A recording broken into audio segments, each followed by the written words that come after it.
We are grateful for the Word of God given to us.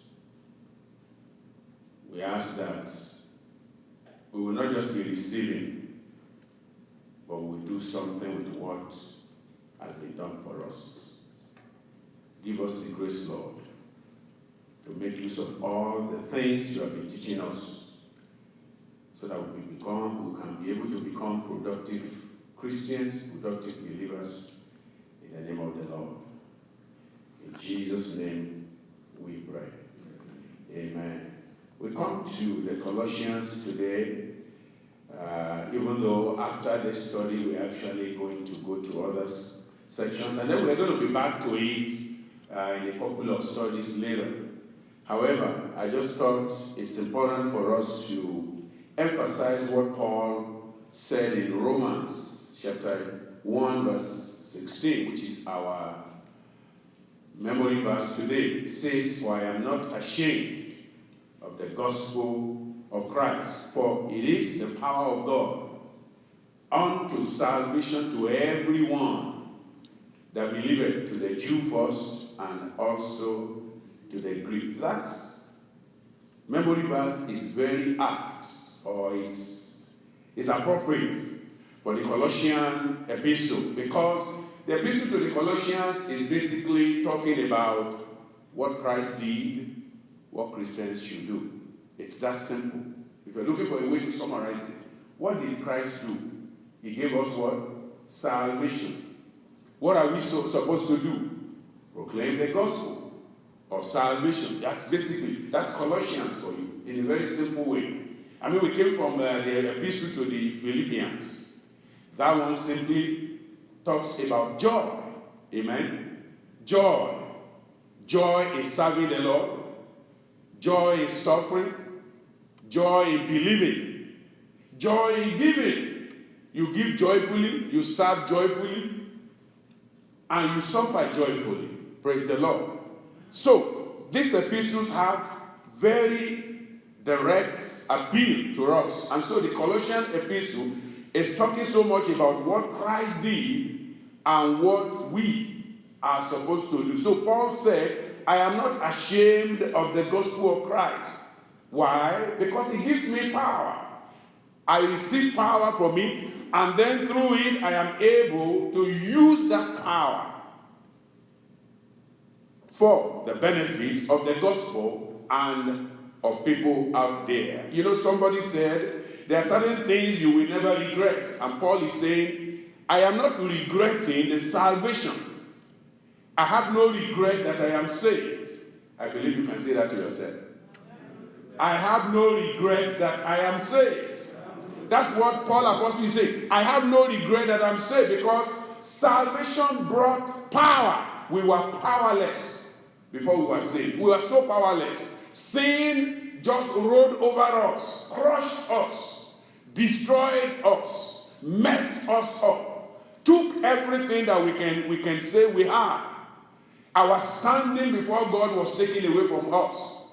Our inheritance in heaven was taken away from us. All the resources that God made available to us, sin took it from us. But the gospel handed it back to us. Amen? So Paul said, I am not ashamed of the gospel of Christ. Why? Because all that I lost, I was powerless. I was crushed. I had nothing. But through the gospel now, I have power. Everybody say, I have power. I said, I have power. You have power. There is power in you. Praise God. The gospel gives you power. Power to stand before the sin and say, you are in sin, you need the gospel. That's the power. And Paul said, I'm not ashamed. Like I said, somebody said, there's so many things people may not be ashamed or regret out there. He said, showing kindness to an aged person. Nobody's ashamed of that. Nobody regrets that. You see an elderly woman passing the road and, she had this luggage and all of that. You go and help them. You can't be ashamed of that. That's a good thing. Amen? That's a wonderful thing to do. You write a letter in anger. But you look back again and you see, no. I can't send this out. You destroy it. You can't regret that. Amen? Somebody offended you. I'm talking of even in the natural. And you feel like avenging yourself. But something says, don't do that. You can't regret that. It's a good thing to do. There are some good things that naturally we can do. And there are good things as believers that we can do. Taking time to show consideration to your parents, to your friends, to your brothers, to your sisters. You can't regret that. Those are good things to do. Being nice to the stranger. You can't regret that. It's the right thing to do. Because you never know. I mean, think about 1 Samuel chapter 30. What happened? David and all his people, they had lost virtually everything in Ziklag. The city was burned. Everything they had was, and then they were looking for a way. They prayed to God that they needed a way to get there. And as they were going, they met a young man on the road, left for dead. They gave him food. They gave him water. He revived. Did they regret that? No, because at the end of the day, it was the same guy that led them to recover all that they lost. So you cannot regret the fact that you did good to somebody. Stopping a scandal that will have ruined somebody's reputation. You can't regret that. Those are good things to do, wonderful things to do. But Apostle Paul said, as good as all of that, as good as they were and they are and continues to be, he said there's one thing a believer should never regret. I will never regret the gospel of Christ. Amen. You should never regret the gospel of Christ. It should make you joyful. You should never say, oh, I wish I'm not born again. That's a terrible regret. That's something you must never regret. I wish I never come to a church where they teach us the truth of the Bible, because if I don't know the truth, it will not have set me free. You cannot regret that. You can't regret. If you regret that, then the devil is now in charge. And I pray the devil will never be in charge of your heart. He will never be in charge of your decision. So Paul said, I do not regret. I am not ashamed. That's the word there. I am not ashamed. It means I do not regret. I met Christ in Acts chapter 9. And from that point, I have no regret. I've suffered. I've given a lot of things. I've been beaten. I've been left dead. But Paul said, I have no reason to regret. In fact, I want to do more. I felt like I have not done enough. I do not regret it. Listen, brethren. One of the things that the devil gave to humanity in the beginning of time is shame. Shame. That's what we inherited when we disobeyed God. Amen. That's what happened. And so in Genesis, you see God coming in and asking Adam and Eve, where art thou? Oh, we are still in the garden, but we are hiding now. We are ashamed. Shame has caught up with us because we disobeyed you. That's the only gift that the devil gives. The gift of what? Shame. The gift of shame. That's what the devil gives. But the first thing a genuine gospel delivers you from is what? Shame. It's the first thing it delivers you from. Shame. You suddenly feel liberated. There is liberty. There is freedom. You are happy. Where you have done wrong before, you are no longer hiding. You don't want people to know. You come publicly and say, I have sinned before, but now I am grateful to God. He has delivered me. You are never ashamed. That's the courage that the gospel gives. And brethren, we have to make sure that the devil doesn't steal that courage the second time. Amen. He must not take it away from you again. Amen. The courage, the confidence that you receive as a believer, you must not allow the enemy to take it. Scripture says in Genesis 2:25, it says they were both naked, the man and his woman.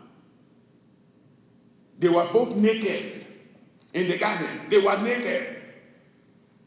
In the beginning, the Bible says in that 2:25, it says they were both naked. That was when God created them. What happened? They were not ashamed.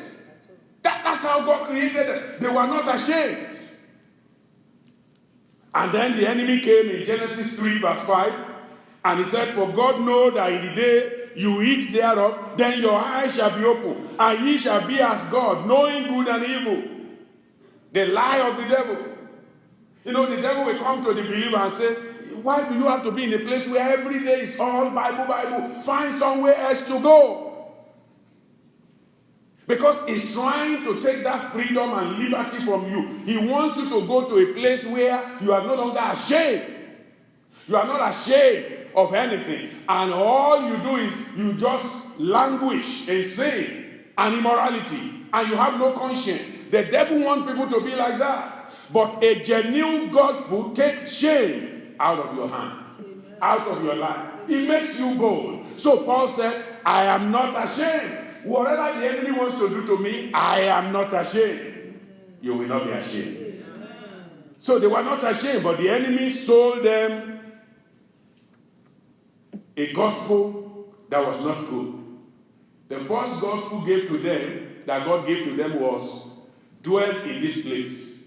Do everything you want except one thing. How freer can anybody be?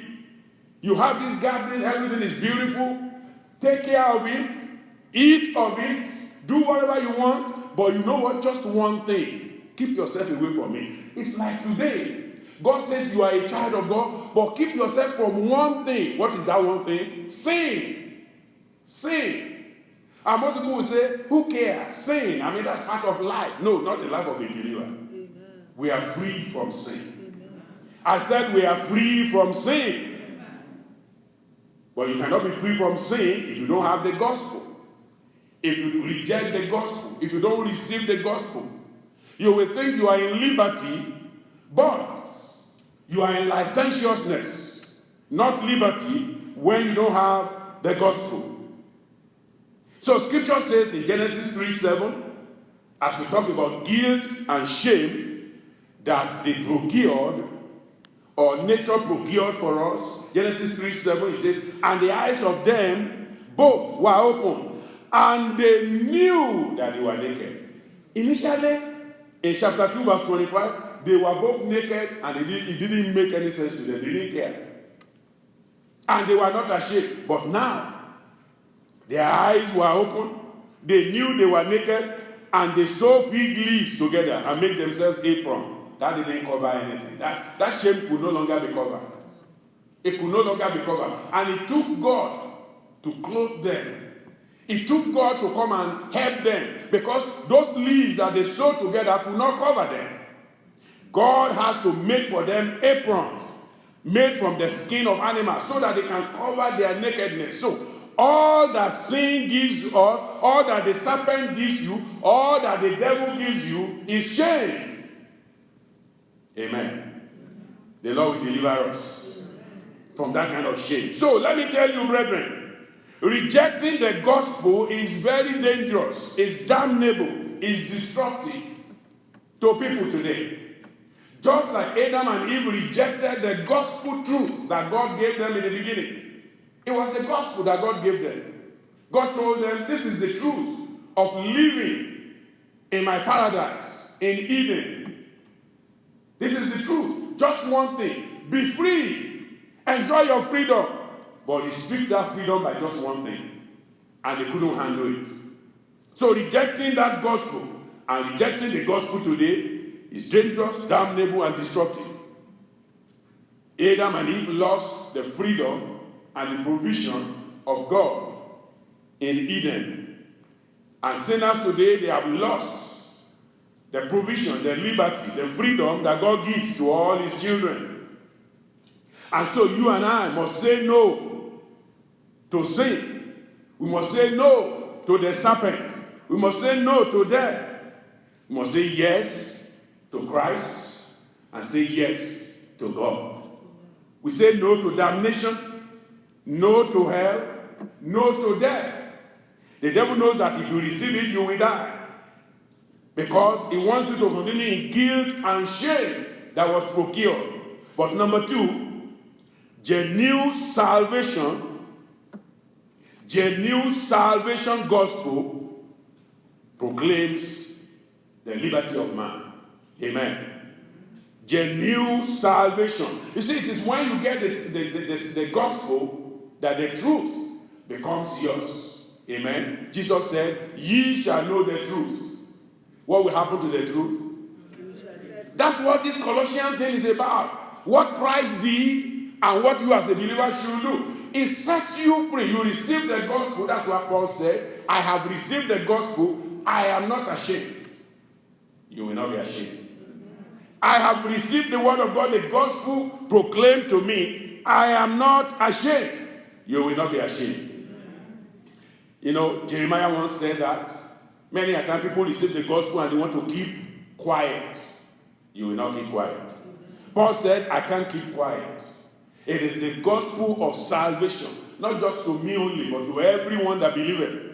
So what is given to me, I am bound to give it out to others. Jeremiah 20, verse 9, he says, then I said, I will not make mention of him, nor speak anymore in his name. But his word was in my heart as a burning fire, shut up in my bones. Did you see that? His word was like fire. The gospel is like fire. He said, shut up in my bones. I was weary with forbearing, and I could not stay. If you have the gospel in you, you can't keep quiet. If you keep quiet, you've lost the gospel. If you are not able, if you are afraid to speak to people about the gospel, you've lost it. You don't have it. And you need to plead to God to give you the grace to get it back. I pray we all get it back. Amen. Jeremiah said, for in verse 10, 2010, Jeremiah 2010, he said, for I heard the defaming of many, fear on every side. How can you hear things like that and you don't want to declare? You want to declare. There's fear everywhere. There's fear all over the city. There's fear in the nation. The answer to the fear is the gospel. Paul said, I am not ashamed, because the gospel is the power of God to salvation. It is the power that can release every man from prison. He said, power of God unto salvation to every man that believeth. And there is no partiality. Jews, Gentiles, knowledgeable, illiterate, whoever you may be, the gospel is for you. The gospel will benefit you. The gospel will enrich you. Receive it and let the truth set you free. As you receive it, you will be free in Jesus' name. So what we discover is that all the buried treasure of God comes up. All the blessings God has buried in a man comes up. Think about Paul. All the treasures God has buried in him came up when he received the gospel in Acts 9. You can see the anointing. You can see the empowerment. The Bible says he so much helped the church. He had all the resources necessary to help the church, to help the gospel. So he said, now that God has released me, I'm not going to go into captivity again. You will not go into captivity.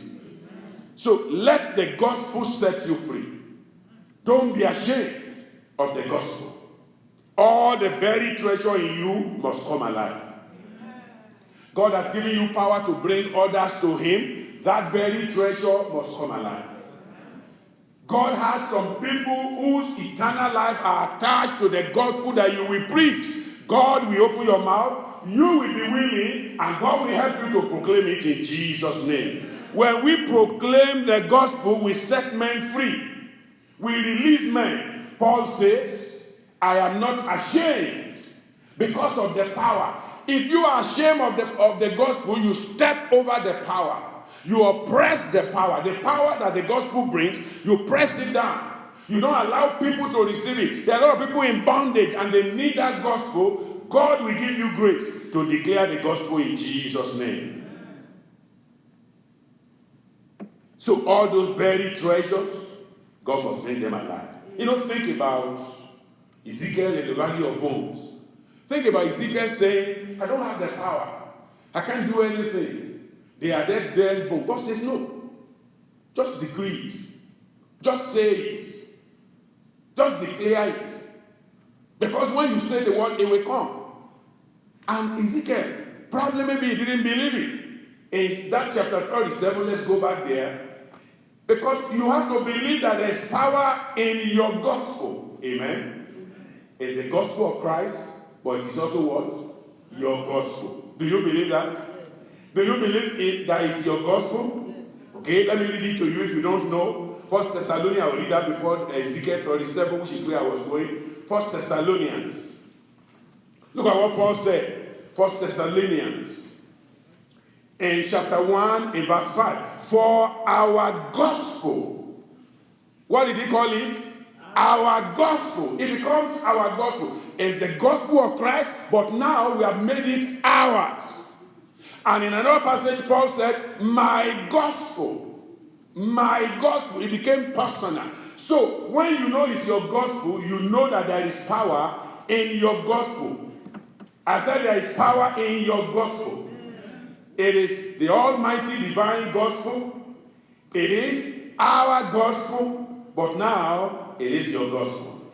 Look at the gospel proclaimed by Ezekiel. Verse 7 of chapter 37. So I prophesied as I was commanded. Amen. As you leave this place today, begin to prophesy. Begin to proclaim the gospel. Tell people about the gospel. Tell them about righteousness. Tell them about salvation. Tell them about redemption. Because if you don't say it, they will not be able to know it. And if they don't know it, their life cannot be changed. Because the gospel transforms lives. And the transformation happens only if you declare it. Only if I declare it. The gospel of Christ that is able to save, to deliver, and set free. And to bring all the buried treasure of God out of the foundation of every man's life. Amen. So we declare it. We decree it, we proclaim it. So I prophesied as I was commanded. And as I prophesied, it's like Ezekiel was saying, when they asked me to say it, well, I said it because I was told. But look at a surprise. Look at a surprise. Ezekiel said, I prophesied as I was commanded. He said, and as I prophesied. Ezekiel said, I discovered if I didn't prophesy, nothing will have happened. But as I obeyed God and I prophesied, there was a noise. Hallelujah. In this city there will be noise. Around you there will be noise. You proclaim the gospel, it will bring great noise of joy to people in Jesus' name. You remember when Jesus came, there was glad tidings of great joy. Amen. Even physically speaking. The gospel tells us that there was glad tidings. The shepherds were happy. The whole city was in uproar. Stars were coming up. All kinds of things. Glad tidings.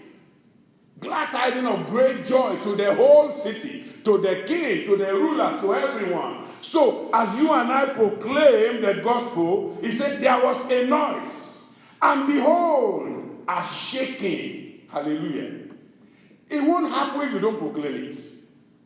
There won't be a noise. There won't be a shaking if you don't proclaim it. But as you proclaim it, there will be a noise. Oh, do you understand what that noise means in our own context?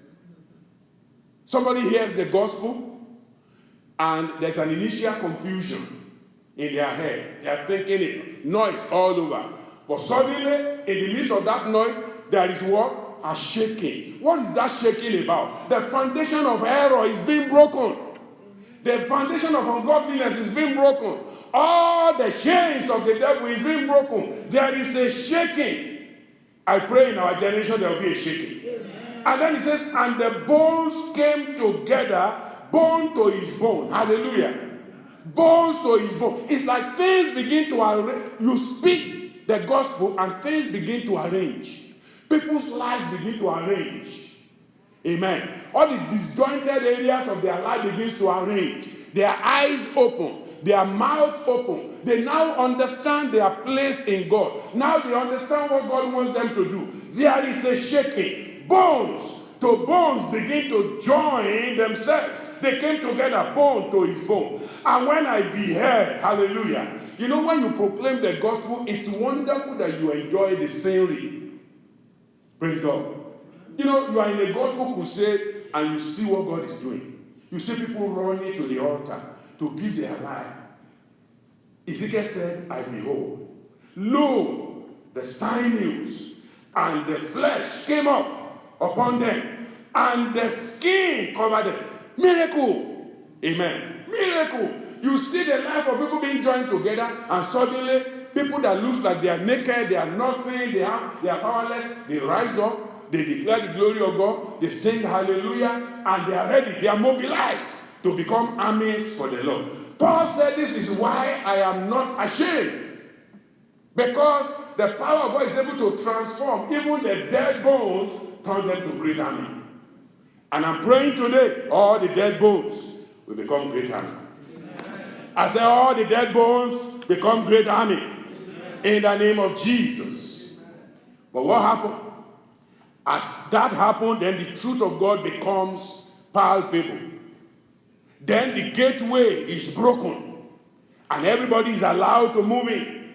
The gateway from being ashamed to not ashamed is the cross of Christ. It is a demonstration of what Calvary accomplished in man and the reality of the transforming power of the gospel of Christ. Transforming power of the gospel of Christ. Now, like Paul said in Romans 9:1, he says, I say the truth. In Christ, I lie not. He was a liar, an injurious person, but he says, now, as you look at me, look at the transformation. I say the truth in Christ, I lie not. My conscience also bearing me witness in the Holy Ghost. Listen, when he was persecuting others, he had no conscience. But now he says, I have a conscience. That's the transforming power of the gospel. Titus, 1 Timothy 2:7. He says, whereunto I am ordained preacher, apostle. I speak the truth in Christ, I lie not. You see that? Truth comes in. Righteousness comes in. Amen. And then that leads to our last part. The last part, because it says, ye shall know the truth, and truth shall make you free. So, we came all the way from number 1, the guilt and shame that was procured. Number 2, the salvation, the new salvation gospel that was proclaimed. Now we come to growth in salvation and gospel power. Growth in salvation and gospel power. The power of the scripture or the power of the gospel brings confidence and courage to every believer, to everyone. Paul said, I am not ashamed of the gospel of Christ, for it is the power of God unto salvation to everyone. No one is left behind. Young people, old people, no one is left behind. He says it brings confidence and growth and courage to the believer. This is one of the first gains that we have after the new salvation. Our eyes are open. We accept the truth. We receive the truth. And then we begin to enjoy the benefit of the truth. So, 7 things quickly. Number 1, we accept the given gospel. Amen. If there are those who are hearing me today and you are yet to accept the given gospel, accept it today. Because it brings to you the power of God. We accept the given gospel. Number 2, we acknowledge greatness of God, of our God. Up to that point, you don't understand who God was or is. But now, from that point, you accept the gospel. You know, because Paul said, who art thou, Lord? Acts chapter 9. Who are you? He said, I am Jesus whom thou persecutest. It is a difficult thing for any man to kick against the prick. Now you acknowledge the divinity of Christ, the greatness of God and of Christ. Then we see the reward of godliness. Hallelujah. The reward of godliness comes in.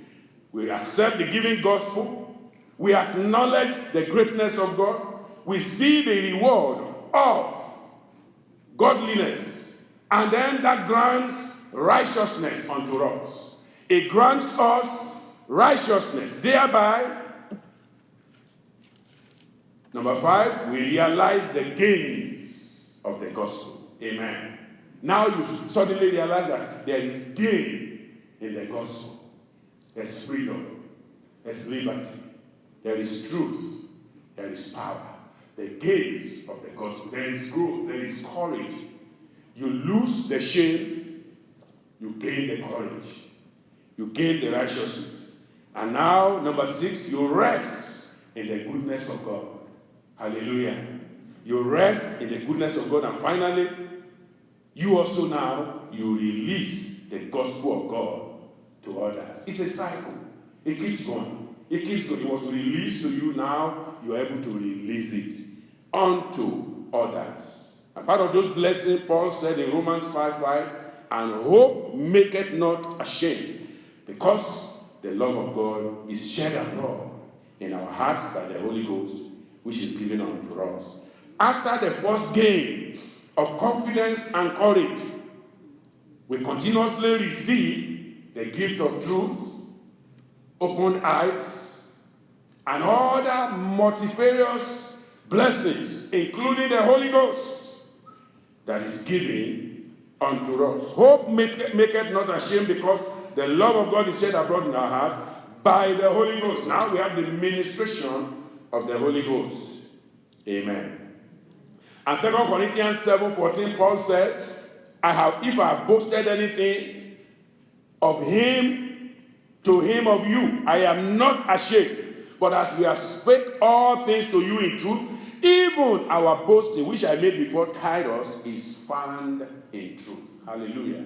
Now you can even make a boast of others. You know their faith. You look at who they are, and you say, I know that individual will do right. In the beginning, Adam and Eve could not say that about each other because they have messed things up. But now, you and I, in Christ, in the gospel, we can make our boast in other believers. We can say, we know they are going to obey God. We know they are going to do right. We have confidence in God that they are going to be righteous. They are going to be holy because they have received the God. There's certainty that comes with the gospel. Gospel gives us certainty about others and about ourselves. Amen. So Paul said in 2 Timothy chapter 1 verse 12, he says, for myself, for which cause I suffer these things, nevertheless, I am not ashamed. So you can suffer now for Christ. I am not ashamed. I know whom I have believed, and I am persuaded. In fact, that's the last point there that I like to make. Persuasion. You are persuaded. You are grounded. Nothing can move you. I pray God will give you this kind of persuasion. I said, He will give you the kind of persuasion. You know, Paul talked about it so much. Persuasion. I am persuaded. I am persuaded. Romans chapter 4. Let's read it before we pray. It says, therefore it is of faith, verse 16, that it might be by grace to the end. The promise might be sure to all the seed, not to that only which is of the law, but to also that which is of faith of Abraham, who is the father of all, as it is written, I have made thee a father of many nations before him, whom he believed, even God, who quickened the dead, and called those things which be not as though they were. Hallelujah. Who against hope believed in hope. That's what the gospel gives us. Against hope, we're able to believe in hope, that he might become, that you might become. In verse 19 it says, and being not weak in faith, you will not be weak in faith. Verse 20 says, he staggered not at the promises of God. The promises given to you now, you are not staggering, you are standing. You are courageous. God will make you courageous. God will keep you standing. In the name of Jesus. In verse 21, he says, and being fully persuaded that what he has promised, he was able to perform. There's performance in your life. There's performance in our life. That's what the gospel gives. I say that's what the gospel gives. And the gospel will give it to you in the name of Jesus. The blessing of God will come upon your life in Jesus' name. You know, when we make a commitment to the Lord, it's like the story of somebody who made a commitment and, he had a great inheritance. But she decided she was going to serve God. And at every point of her life, at one point she says, no reserves. At another point where there was a serious distraction, he says, no retreat. And finally, towards the end of her life, she said, no regrets. No reserves, no reservation, no retreats, no regrets. So shall it be for you. For I am not ashamed of the gospel. Can I hear you say that? Declare like Paul now, for I am not ashamed of the gospel. Rise up with me. For I am not ashamed of the gospel of Christ. I am not ashamed of the gospel of Christ. For it is the power of God unto salvation to everyone that believeth, to the Jew first, and also to the Greek. The gospel has come to you today again. Receive it. Let it empower you. Use it for the glory of God. To the Colossians, They have been shown by Paul what Christ did. Now he expected them to do what Christians should do. I've given you the gospel also. Go and do likewise. Make sure you use the gospel for the greatness of the kingdom, for the glory of our God. And the Lord will help you to do that in Jesus' name. In Jesus' name we pray. Father, we bless your name. Thank you for your word you have given unto us. You have shown us what you did for us, how you declared the truth, how you removed shame from our lives. And now we are free to receive this truth, to enjoy the blessing of your goodness, and to proclaim such to others. Lord, I pray as we live here today, we will do just that. Even much more, your grace that abounds with us will help us to do more in Jesus' name. The rest of the service, we pray, our hearts will be open more. More of your blessing will be given unto us. More of your freedom will be granted us. The power of God unto salvation will be full in our lives in Jesus' name. Thank you, Father. Bless us in the rest of the service. For in Jesus' name we have prayed. Amen. Amen.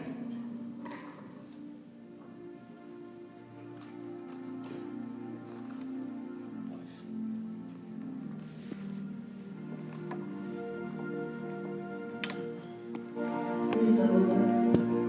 Hallelujah. Thank you, Lord, for your gospel truth. We pray that we will never, ever be ashamed of that gospel that has been given to us. Amen.